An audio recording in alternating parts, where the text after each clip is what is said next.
Welcome back to another edition of the Edge podcast. Publisher Brenden Slaughter here from BeaversEdge.com, joined by Beavers Edge senior writer Ryan Harlan. We're coming to you guys here on Tuesday, January 20th. Hope everyone is still having a great first month of the new year. Obviously, now the college football season is 100% over. We can give our hand clap to the Indiana Hoosiers taking down the Miami Hurricanes last night. Big congratulations to Signetti and Co. Ryan, this is not going to be an Indiana podcast by any means, but I just have to mention one quick stat that I saw that still blows my mind. Ryan, in terms of Division One FBS, no team has lost more games than Indiana, and they won a championship last night. They have 715 losses in their college career, 521 wins. Just for perspective, Ryan, Oregon State is 17th on that list with Oregon State 17th on that list with 639 losses. So it should prove to you anything is possible. You get the right kind of turnaround in this and that. But I saw that stat this morning and was like, holy cow. Like, you almost couldn't believe it. And that's why I think one day there'll be a movie about that, Ryan. But that's my spiel in Indiana. Congratulations. Just had to give him a quick little shout out. Well, also too, right? Now we've kind of dispelled the whole thing of your school now can win a championship in football as our own Dylan Callahan Crowley tweeted out It's the other true. night. And I was like, all right, Oregon State, I'm waiting on you. But besides the point, it's pretty cool to see that in a new age of where that Final Four was all new, fresh blood in there. Right. And in addition, just to Signetti, he wins, plain and simple. But I think we're more looking ahead to what Oregon State has in store for the 2026 football season. Oh yeah, and I think more than anything, it should just give, hope because I tell you, you go back just a couple years ago, there was no reason that Indiana was ever going to be a factor in college football, and obviously there's some resources and those things, but I think it just kind of shows in this new world that we live in, Ryan, that anything's kind of possible with the right coach, the right leader, a little bit of luck. I mean, there's a lot of luck involved with these things. Staying healthy, I think I saw something that Indiana didn't fumble again after the first game of the season. So, some luck to it too. But obviously, as Ryan mentions, we transition, into this new era of Oregon State football under JaMarcus Shephard, and we're starting to see what that unit is coming together. I'm curious to see how quickly he can kind of retool and get the Beavers back to a level of competitiveness, Ryan, because in a lot of ways, we kind of detailed it on our story on Beavers Edge a couple days ago. They've lost 30 something players to the transfer portal. They're bringing in 30 some players via the transfer portal and the high school ranks. So it's maybe not, and we'll kind of see how it all shakes out because there still could be the potential for some slight movement depending on the process, although we're getting real close to the end of that based on what we revealed Pete Nako said, which was ultimately that because of the Martin Luther King holiday, the portal was open, correct me if I'm wrong, Ryan, till what, midnight on Friday night or something along those lines. So, or Well, basically, what Pete was saying from kind of with the holiday involved is that compliance offices across all universities could wait until Wednesday there you go. to finalize transfer portal entries. So it's basically the deadline to request was Friday. That's the official close of the portal, the 16th, and then it's just waiting for the paperwork to come through and show up within the system of guys that, may not necessarily have like officially announced them entering, but did actually enter. So it's going to probably take a little bit to show up in there. So some guys that currently I think I'm expecting from this roster to enter have not yet shown up yet. So it's more just seeing, whether or not their names appear in the portal here soon. Certainly, and that was going to be the next question I wanted to ask you is if there could be a few more guys from Oregon State that are leak out. We're obviously not going to mention any names, but as far as a number, Ryan, do you think it's closer to like two or three guys, or do you think it could be closer to like maybe five or six guys who could still have that paperwork in process? I'd say it's about a handful of Sure, guys sure. from what I heard and just kind of what I had been saying in previous podcasts. It's like there is plenty of movement still expected to come. It's just I think a matter of, you know, who are those guys from last year's roster that eventually, enter the transfer portal. Correct. And again, since Ryan and I last spoke to you guys last week, obviously it's been a little bit quieter, not quite the flurry of guys that we had ahead of the last podcast, but want to kind of reset the stage for everybody. So since we podcasted last, as Ryan mentioned at BeaversEdge.com, they added Syracuse kicker Jaden O. Curious just your thoughts on Jaden real quick, Ryan, and what you think he brings to the table, kind of entering into that kicker room that we still expect will have Caleb Ojeda this next year. So the biggest thing I think people are looking at, they're looking at the field goal stats, and that was kind of his first year of when he took over the job. Sure. Um, the biggest thing as to why he lost it is accuracy issues, but he was more of a kickoff specialist for the Orange Men this Hmm. past season, and even kicked off handled kickoff duties in the Holiday Bowl against the Cougs. So he has a lot of that more kickoff specialist role that I could see him probably filling and letting Ojeda more handle field goals, extra points, things like that. So there is a role for him, but he's not necessarily, I think, going to be the, the guy, the because that's Ojeda's job to lose, in my opinion, at least Hmm. for right now. But like there's familiarity, obviously, in that room already to begin with, and Ricky Brumfield bringing him over from Syracuse. So I think it looks like that Brumfield and Shepherd are probably going to go with maybe having a dedicated kickoff specialist, which for the longest time I've been pounding the table for. So that's kind of how I see Jaden O kind of really factoring into everything. Sure. And if he works on accuracy, I think he could probably be, depending on obviously if he stays, right, like he would be able to be a factor into, getting that starting job for the year after. So Sure, and along those lines, Ryan, I want you to put on your sickos special teams hat here because obviously, I'm not gonna pretend that Corvallis is Boulder, Colorado, or Corvallis is Lubbock, Texas, where you've got the beauty of elevation that can help, that kickoff range. But I just want to circle back to Ryan. How many frustrating kickoffs could have been alleviated this season, Ryan, if the ball had just gone out of the back of the end zone? Now, again, I'm not, saying, hey, throwing shade on anybody specifically, and it's a little tougher to get it out of the back of the end zone at 300 feet versus 1,000 or whatever it is. But, along those lines, if they had a kicker who could do that, just think, I mean, off the top of my head, Ryan, I can think of 4 to 5 returns just at Reeser this year where I'm like, ah, that would have not happened if it just went out the back of the end zone. So, yeah. Sam Houston being one of those. Yeah.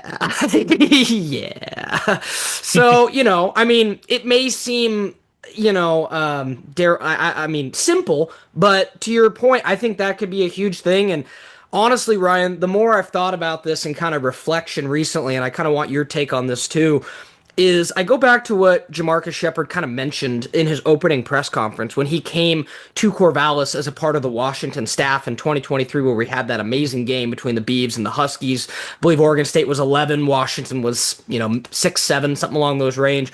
And JaMarcus Shephard's like, that was just a couple years ago, and Oregon State was a top 15 team, right? And it's not to say that, like, it's so far removed from Oregon State being good that, it's kind of in one sense amazing to me that just a couple years and then they can go to 2-10. So you can kind of see how quickly you can fall, I think, at a place like Oregon State too, if you don't have, everything dialed in, so to speak. But I'll say this, Ryan, in terms of the very basics that I think you can fix almost immediately without having more crazy talent, crazy NIL budget, anything else, you can fix special teams. And from what you and I have seen, you're talking about bringing in a couple long snappers in addition to still having a couple guys on the roster who had done it before, bringing in some kickers. It looks to me like JaMarcus Shephard is kind of like, hey guys, you went 2-10 this last year, but maybe you would have been 5-7 with competent special teams play, right? Or just I just threw that number out there, so to speak, Ryan. Do you kind of get what I'm getting at a little bit? Yeah, I mean, if you talk to anybody in that room, they tell you the same thing, that things were not great. And really, like, also around that program too. Like I know Coach Kreiner was telling us that like he knew somebody on that Fresno staff who was like, yeah, we should not have won that game. Mm. That And hurts. That hurts. that was strictly just on long snapping issues alone for Fresno. And it really was, I think, just, the one of, if not the worst unit for Oregon State this year, by far, hands down. And to me, like you could probably point to a few games where you're like, yeah, that's definitely what cost you. Fresno for sure. Sam Houston was definitely that too.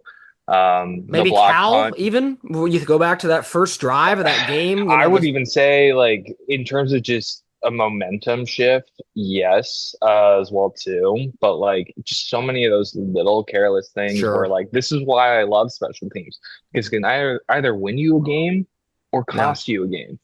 I mean, we saw it in the national title Yeah, game I was just gonna say. literally last Yeah, night. just gonna say Um, it. so that's, why it's so crucial to have somebody who's competent at coaching special teams, who's had plenty of experience in turning around for performing special teams units. It's like the only way to go for Ricky Brumfield is up, You can't go basically. lower. You Yeah. can't. Like Ryan and I checked, folks. You really can't go lower. Like it's not possible. So with just that alone, like I mean, it's a tall task in front of Brumfield anyway, but like the fact that, the track record that he has shows that he can do the job effectively. Like I think you'll see that unit Yeah. be in a much better spot in 2026 than this past season. Right. And I think just kind of going along those lines, I mean, who you hire is important. And I'm not trying to back the bus over anymore, but, Ryan had told me, around that Fresno State time, folks, he's like, hey, you know, um, it wasn't like Jamie Christian had abundant success before coming to Oregon State, too. So, again, that's as much as I'm going to go into that topic. I don't want to back the bus over anymore, but I'll, it I'll just just, I'll just say this that 2024 special teams crew really, really masked a lot of issues with special teams. take Ryan's word for it on that one, folks. I can tell you his sourcing is spot on. Thanks again for tuning into this edition of the Edge podcast. Obviously, Brendan Slaughter here with Ryan Harlan. We're talking Oregon State's transfer editions and much, much more. As always, make sure you stay locked into BeaversEdge.com for all the latest from Ryan, Dylan, Brogan, and myself. Jump in on the damn board, talk with us, drop us questions. We love to hear from you guys. Obviously, some great things going on at BeaversEdge.com. Moving right along to one of the other editions, Ryan, since our last podcast. Someone I wrote about when he jumped on campus for a visit, and that was former Alabama wide receiver Aaron Hampton. And this was somebody that JaMarcus Shephard had connections to. He was a Nick Saban recruit. As soon as Nick Saban retired from Alabama, Shephard came in and was his coach during his true freshman season. He left Alabama before this last year, but a consensus four-star prospect, a speedster, Ryan, in the truest sense of the word. We kind of wrote about it. That we've got some in our story. We've got a link to an in-depth breakdown that we did on Hampton, including lots of work that. That the Alabama site Bama Online for On3 was able to do. And Ryan, I'll let you kind of talk about him too, but I can't get over this Nick Saban quote when he flipped Aaron Hampton on signing day back in 2024. And this is from Nick Saban. Bubba's kind of a dog, man. And for what it's worth, Aaron Hampton, he goes by Bubba. So Bubba's kind of a dog, man, Saban said in 2024. He's one of those guys that's a great competitor, makes a lot of plays. Whatever he plays on offense, wherever he plays on the field. He doesn't come off the field very often. They had a successful season. This guy's a great competitor. He can do a lot of things, and we're excited about having him. I'm not trying to get ahead of my skis, Ryan, but talent is still talent. And if Nick Saban's saying that about you, you're probably pretty talented. And it didn't work out for Hampton at Alabama per se, but clearly the relationship with Shep was solid. And, we kind of talked about the other receivers coming in too, Xavier Hamilton, Butler, so on and so forth. I really kind of like how Shepherd has rebuilt this receiver room. And now we'll kind of see. We'll get to the quarterbacks momentarily because we got something to talk about there too. We'll see who's throwing them the ball. But I kind of like how Shephard being the receivers coach background, he has rebuilt this room, Ryan, and I kind of like, the production there. There's some speedsters and maybe the ability to get more open than we've seen in recent years.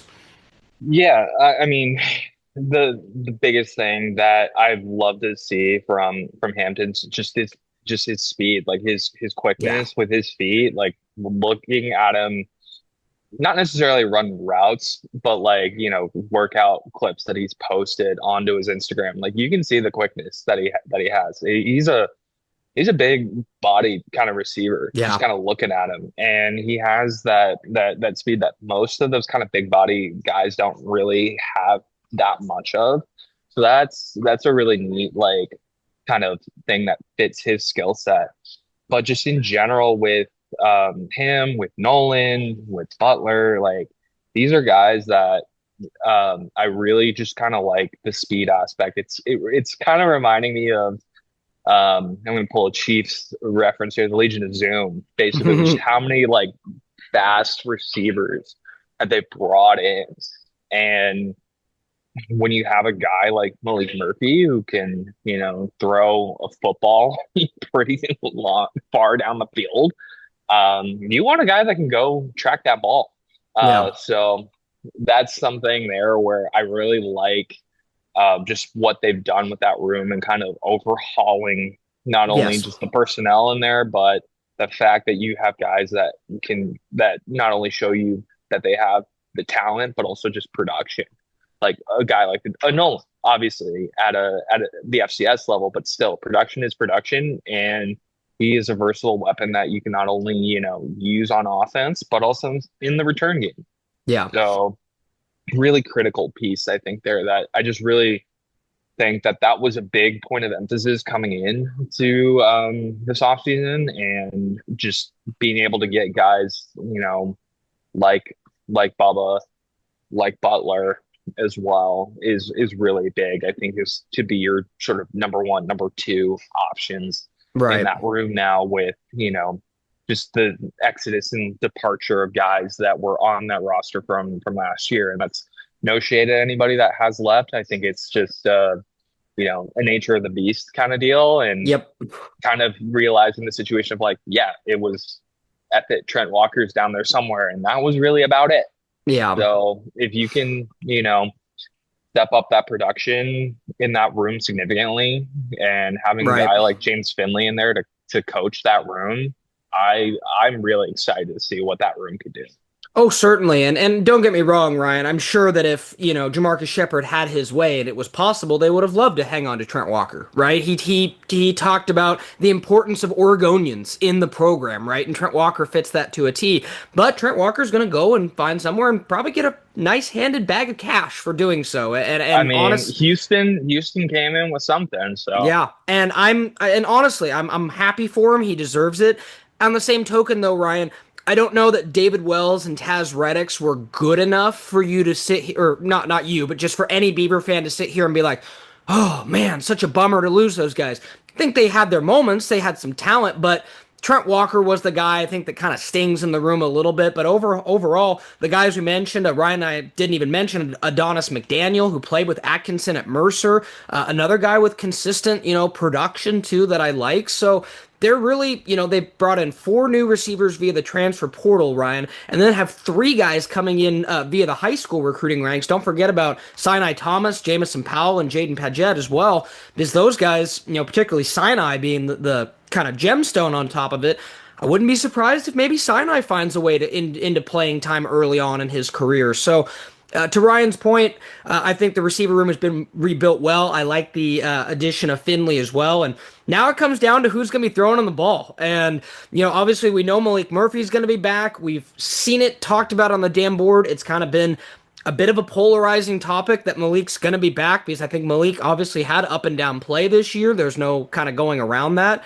On one hand, I think there's something to say about seeing Malik in a better offensive system. That I'll just say point bluntly, and maybe better protection, what have you. But at the same token, Ryan, we talked about Braden Atkinson recently, but I want to mention Brady Jones, who's the most recent commitment and joins that quarterback room. Gives them three in the room. They may still look around, Ryan, but they could be satisfied with three in the room now. Obviously, when they just had the two, we were like, hey, there's going to need to probably be a third body, but they do with former Western Michigan quarterback Brady Jones. He did not, or he didn't play a ton with the Broncos this year. He went 19 of 40 for a buck 36 and one touchdown, but was a dog at Riverside Community College in 2024. 4,456 passing yards, 44 touchdowns, and he broke the Riverside single game passing record with 529 passing yards. This, Ryan, reeks of when Shepherd's like, we want guys to come in here with production. And why he didn't play at Western Michigan, that's a guy that's played a lot of ball, and I think he complements Atkinson pretty well. I think it's an intriguing room now. I'm intrigued. Yeah, obviously it's still three, but they did go into spring last year with three QBs on Good the point. roster.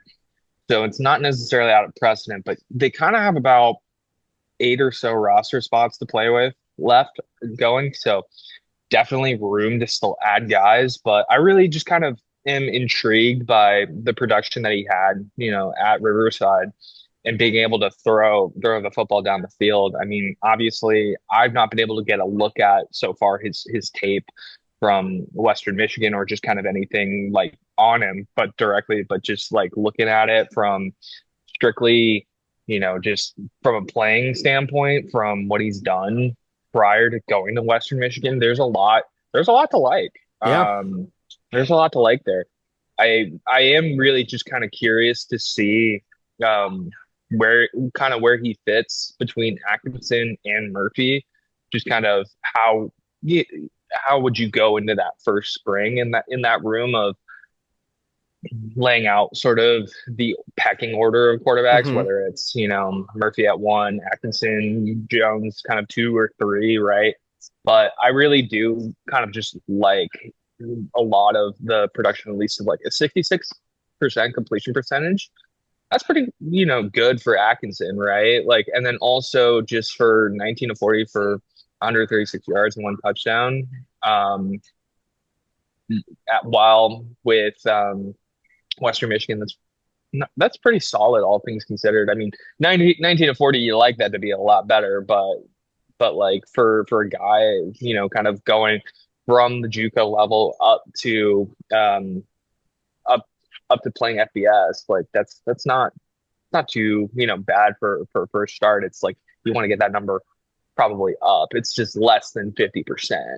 For But sure. there's plenty to work with, I think, as a base, and he's probably going to be a guy that I could see being a kind of not only more of a developmental guy, kind of in the back of Right. of that room there. So I think, Ryan, the thing that I like most about it is, and this is not a knock on anybody from last year, but I think from what I've seen, we all kind of knew, Ryan, going into the year, it was going to be Murphy.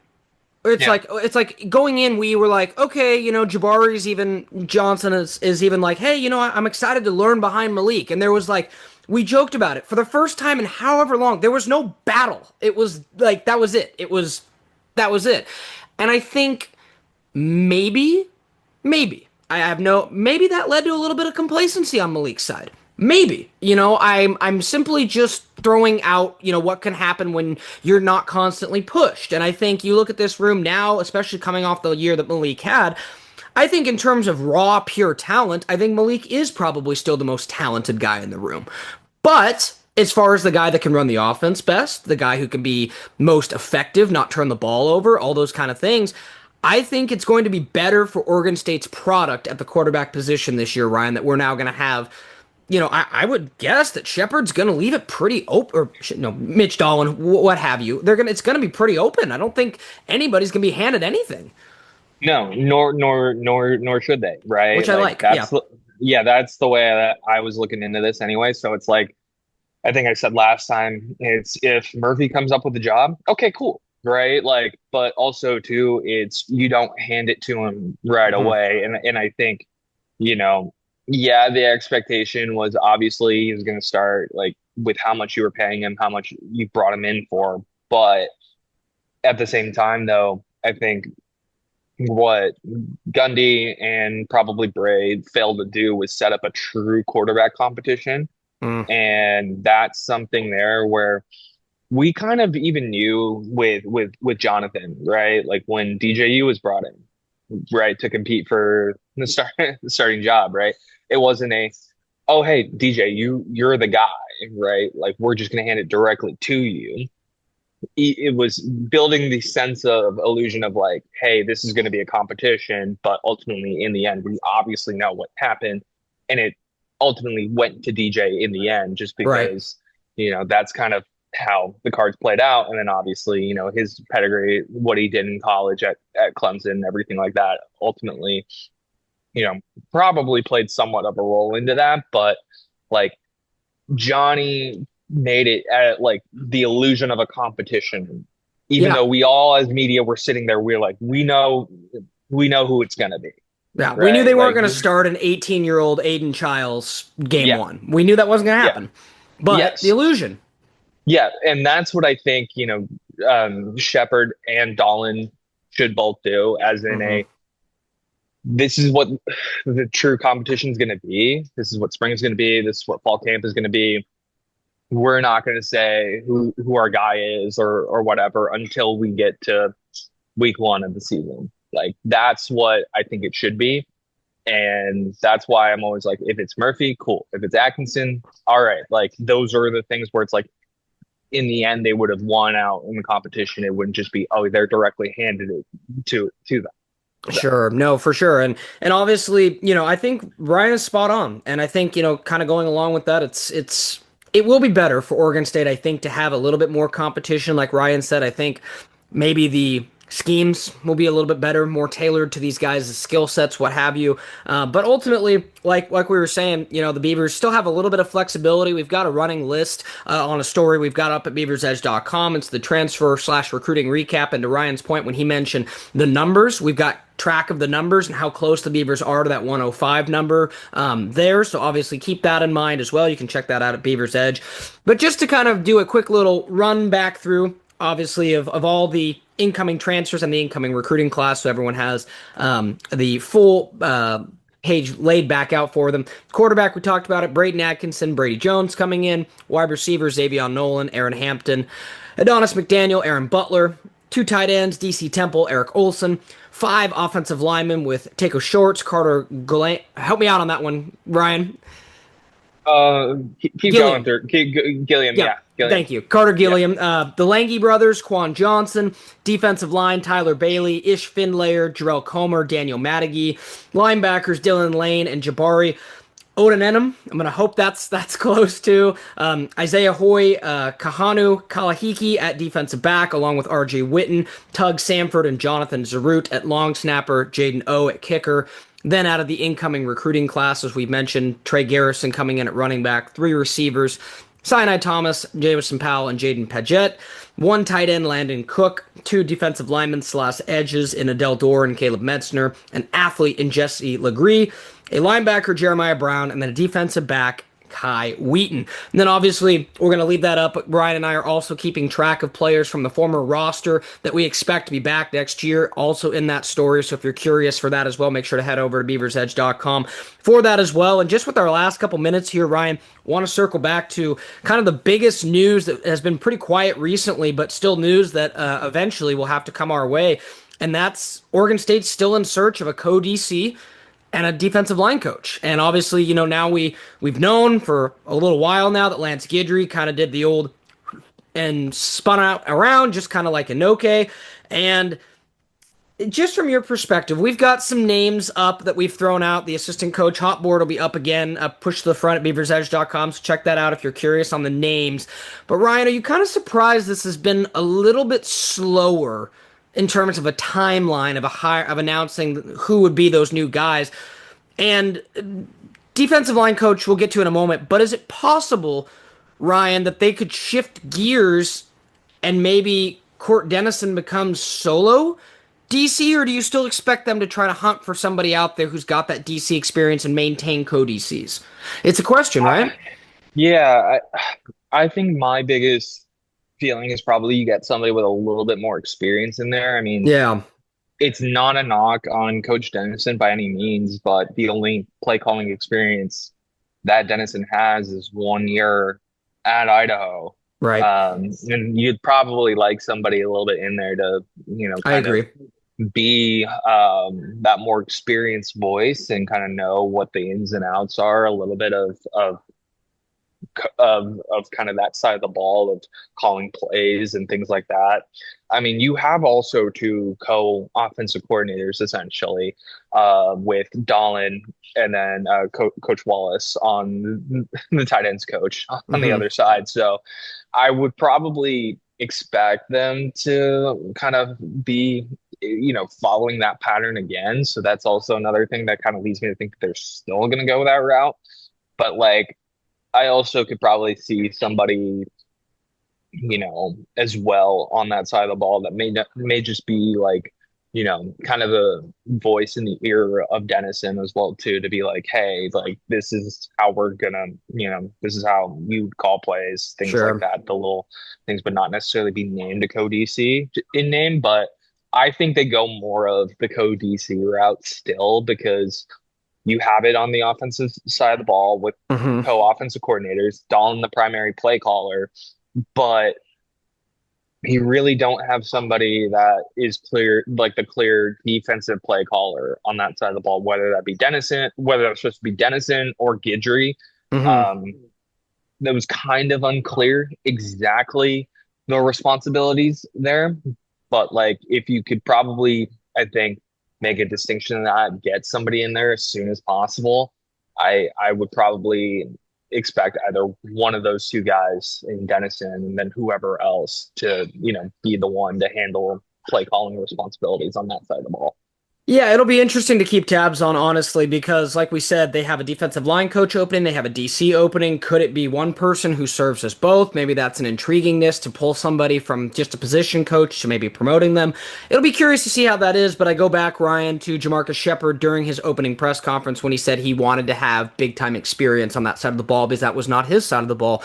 Guidry, for what it's worth, I know he had a few maybe things that people didn't love, but I loved the previous head coaching experience. He was going to be an asset to Shepard's staff, having, led McNeese and what have you. So that's not always easy to find. So maybe Shepard's kind of out there looking high, looking low kind of a thing. They obviously just wrapped up the portal too. So they're probably reassessing candidates at this point as well. So make sure to stay locked into Ryan Harlan and myself for all the latest on that. In addition to Dylan Callahan Crowley and Brogan Slaughter, the entire Beavers Edge crew.